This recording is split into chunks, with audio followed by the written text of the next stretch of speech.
Oh, we can see Will Smith fall from grace. Oh no. Crash and burn. Will Smith. I remember back then Will Smith was the shit, right? You know, he has that song in West Philadelphia, born and raised in the playground where I spent most of my days. Man, that show was the jam. But you know, the higher they are, the harder they fall. Let's be honest here, shall we? There's a kind of schadenfreude that goes hand in hand with watching some dumb, entitled, overconfident Hollywood this bitch. celebrity take a Is she still well-deserved alive? fall from Did grace. she OD from cocaine? I heard she OD'd.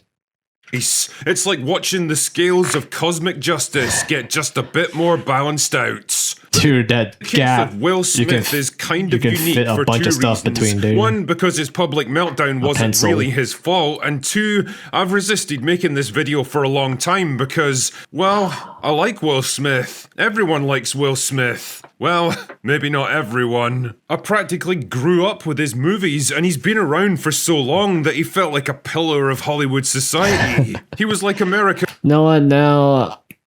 I don't know.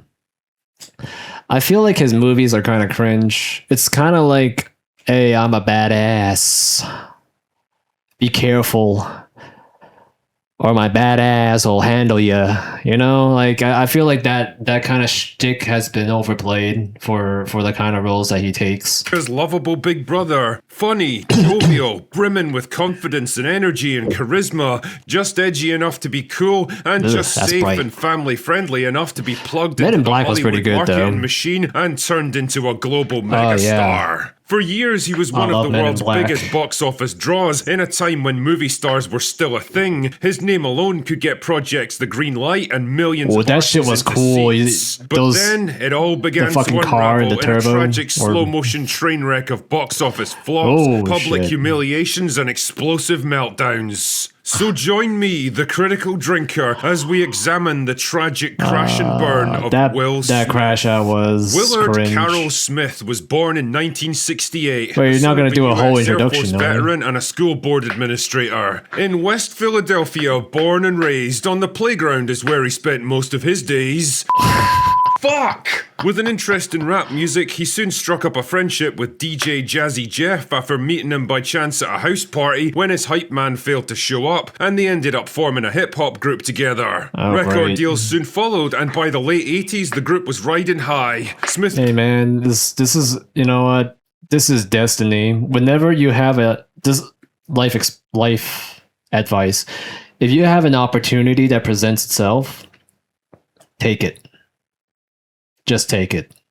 became well known for rapping without using swear words, which was pretty unusual at the time. Apparently, his gran found some of his edgy lyrics when he was a kid and left him a little note. Dear Willard, truly intelligent people do not have to use words like this to express themselves. Please show the world that you're as smart as we think you are. Fuck me, that's a classy lady right there. Wow. Oh wait, I just kind of proved her point, didn't I? Anyway, all was not entirely well for the Fresh Prince. See, one of the problems with being rich and successful is that you have to pay taxes. Unfortunately, nobody seems to have told Will Smith about that, and in 1990, the IRS slapped him with a $2.8 million tax bill, leaving To be honest, I think back in the 90s, no one knew anything about anything. So you can't really blame people like Mike Tyson for fucking up his finances.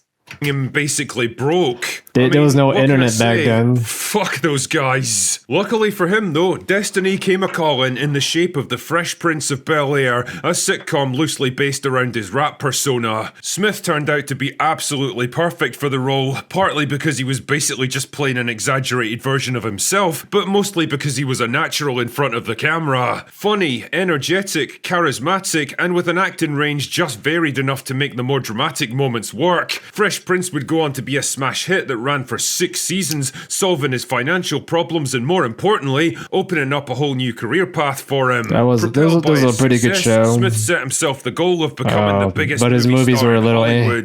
His first major hit came in 1995 with Bad Boys that grossed over $140 million worldwide. Okay, Bat Boy was good.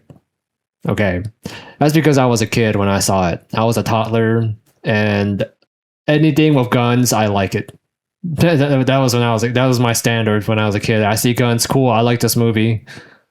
Wide and spawned a franchise that's still going to this day. Independence Day gave his career another major boost, but it was Men in Black that really propelled him to the A-list, grossing almost $600 million and again spawning multiple sequels. Oh yeah, We won't first talk good about movie. International though. Fuck off, Tessa Thompson. Will Smith was now officially a big deal. Yeah, he famously turned down the role of Neo in The Matrix in favour of doing Wild Wild West instead. Fuck man, he backed the wrong horse there, didn't he?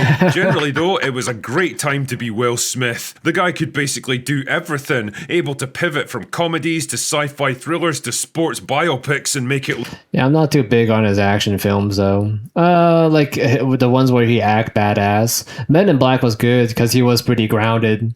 But then like the other ones, like I Am Legend or the Bad Boy ones, I always thought it was kind of cringe. look easy. He was even getting more respect as an actor, nominated twice for an Oscar in the 2000s for Ali. The Pursuit of Happiness is pretty good. More importantly, his public like image that was one. so strong that even when one of his movies flopped, nobody seemed to care too much. He was basically the perfect Hollywood celebrity, a talented, charismatic, self-deprecating family man who never courted controversy, never said the wrong thing or pissed anyone off. Cool enough to appeal to kids, but safe enough to be Back marketed then to when this is back then when celebrities know how to keep their mouth shut. Those were the days. There was no celebrities trying to force their ideology on people or trying to brainwash their audience to support their own political stance. This was like back then when actors focused on acting. As well. Unfortunately, family would prove to be the instrument of his downfall. The problems began in 2013 with the release of After Earth. Fun fact, Jada Smith used to date Tupac. Oh, well, not date. More like she was his mega admirer. She was a stan. A post-apocalyptic sci-fi action movie where Smith starred opposite his real-life son Jaden. It was supposed to be Jaden's breakthrough role, the movie that would launch his acting career the same way Fresh Prince had launched Will's. Unfortunately, it was not to be. The movie was a fucking dud, the script was terrible, and Jaden had none of his dad's acting range or charisma. Yeah, that's true. Jaden does not have any smidgen, not even an iota of his dad's talent. That's why he always crashes out and he wears these extremely unusual clothes to stand out and feel special. Like, you know, like Will Smith, he does not need to wear bright colors or wear any extreme weird things or say really weird things on stage to get to be recognized, right? Because Will Smith is Will Smith. He can act. But, you know, this guy can't. He doesn't have any talent. It was Hollywood nepotism at its very worst. A kid with no particular talents or abilities pushed into a role they didn't deserve by overbearing parents trying to manage him. You know what? But his kung fu, the kung fu movie with Jackie Chan was pretty good though. I think he did. That was his best work. Yeah. Not only did this film damage Smith's star power, but worse, it hurt his image. The one thing that had sustained him through all the highs and lows of his career so far. He wasn't America's cool, funny, relatable big brother anymore. Instead, he was becoming just another aging Hollywood celebrity, too old to be cool anymore, wasting his time on vanity projects, and increasingly out of touch with his own audience. He was still making movies, but the fun and energy of the 2000s was fading, and the flops were starting to out. That's true, man. Remember his advertisement on Fortnite?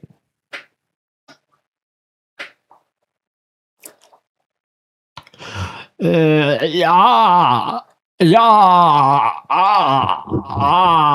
at that. It's a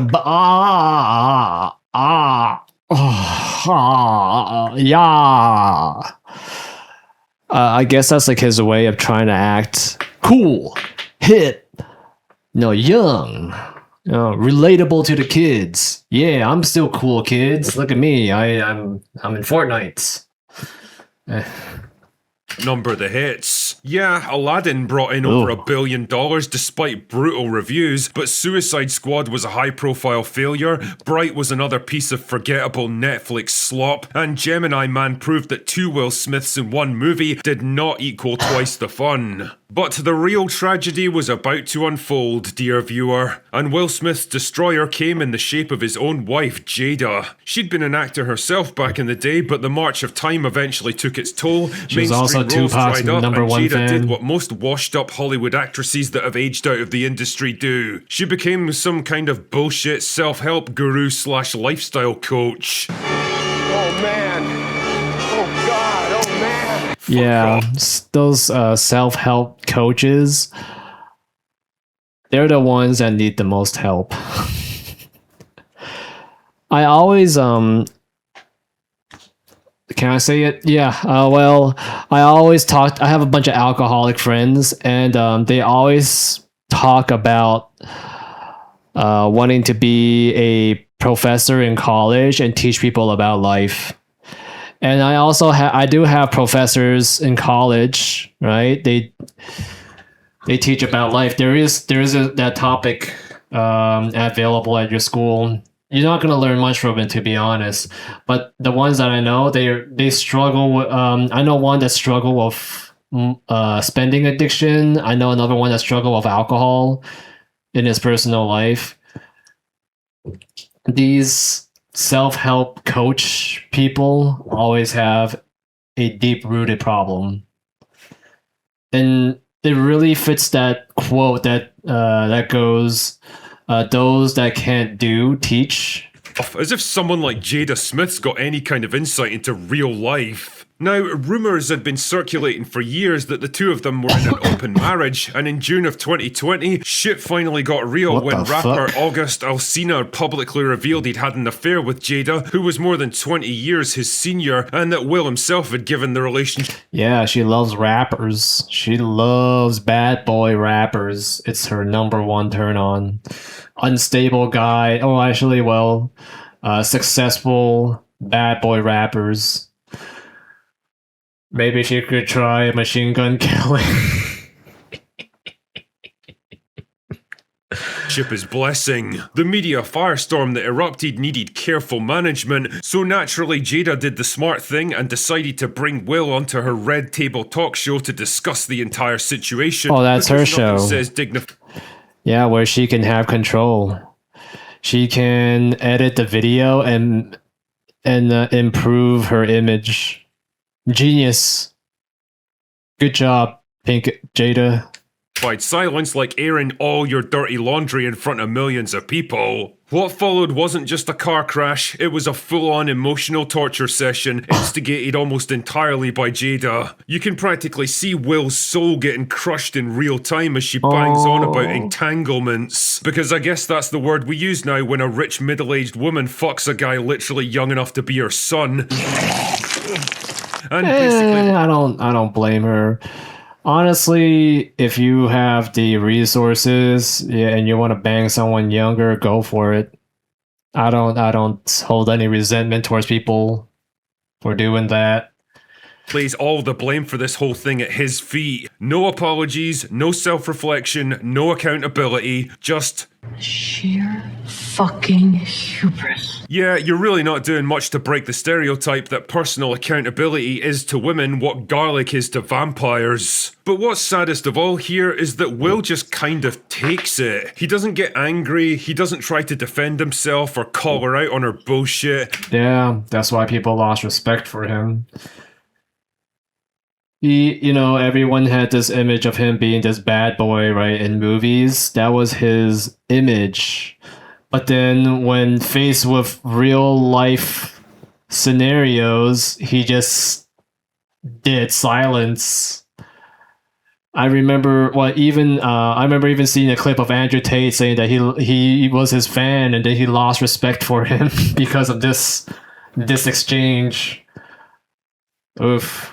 Sorry, Will Smith. He just sits there, a Not broken sorry. man getting publicly cucked and humiliated in front of millions of people under the guise of healing or whatever. The damage to his reputation was enormous. The image of Entanglement. the cool rapper and Hollywood megastar, the strong husband and family man was completely obliterated. Now he just looked kind of sad and pathetic and Yeah. old. His public fall from grace probably reached its apex at the 2022 Oscars, where Smith himself was up for Best Actor for his role in King Richards. Normally a complete snore fest, things took a turn for the worse when Chris Rock made a brief joke about Jada's shaved heads. And well, what followed will live forever in Hollywood infamy. Keep my wife's name out your fucking mouth! You know what? If I was Chris Rock and he came up to me like that, I think I would whoop his ass. Cause looking at that slap, I don't think he knows how to punch. I actually think he doesn't know. That was a very flimsy slap. It was supposed to be the best night of Smith's life, the crowning moment of his career where he finally bagged that long-awaited Oscar, and instead it was a complete and utter shit show. This wasn't a protective husband overreacting to a lame joke at his wife's expense. This was years of pent-up frustration and humiliation exploding from a man pushed beyond his limit. And he took it out on Chris Rock. This is why, man. You gotta, when you marry a spouse, I think it's always reasonable to see her past and see what kind of guy she dated. If she likes to date bad boys and you're not a bad boy, don't date her. Don't marry her, obviously. Do not mess with her in any way. See that disaster, look at that level 5 tornado and say, you know what? I don't want any bit of this. I want a long-term relationship with someone that cares about me. Not someone that's with me because of my prestige and success. He didn't look tough or justified, he looked like a man unraveling in front of the entire world. In the wake of the controversy, he went into comeback mode and tried to curry favour in critical circles with Emancipation, another Oscar bait movie about slavery that failed to make much of an impact. Yep. With not much else available, he returned to Old Dependable, the Bad Boys franchise with Ride or Die, a modest box office success that proved he could still be a viable action star. His career is still kinda limping along, I guess. He's still making KSI. movies, but the magic just isn't there anymore. He's not the same guy he was in his 2000s. Yeah, this is why, like, you know, people lost respect for him. He's trying to be young and hip. Yeah, look at it's the bus. heyday, the confidence and the swagger and the What the hell? How hard is he trying to relate to kids? Golly, oh my optimism's god. been chipped away. He's not the box office megastar who could launch movies on his name recognition alone. He's a tarnished brand now, still standing more or less, but damaged and scarred by years of controversies and humiliation. And as for Jada, well, she wrote a book about her experiences. Fucking whatever. Oh yeah, and she's also responsible for the African Queens documentary series. You know, the one that tried to pass off Cleopatra as black because someone's senile grandmother said so, and became literally the most hated TV show ever made. I need to watch that. I need to watch this TV show. I want to see how bad it is. I want to imagine if they have Empress Dowager, you know, like the Queen of China, played by a black woman. That would be funny as hell. I will watch that for sure. Well, perhaps fate is not without a sense of humour after all. Will Smith's crash and burn might be one of the most dramatic and least deserved in this entire series, but man, it is nothing if not a cautionary tale. Anyway, that's all I've got for today. Go away now. Rest in peace, Will Smith. You weren't that impactful to me. It does suck to see you, to see anyone to fall from grace, you know? Like, yeah, you had this whole respectable image behind you, and you throw it all away for some bimbo bitch.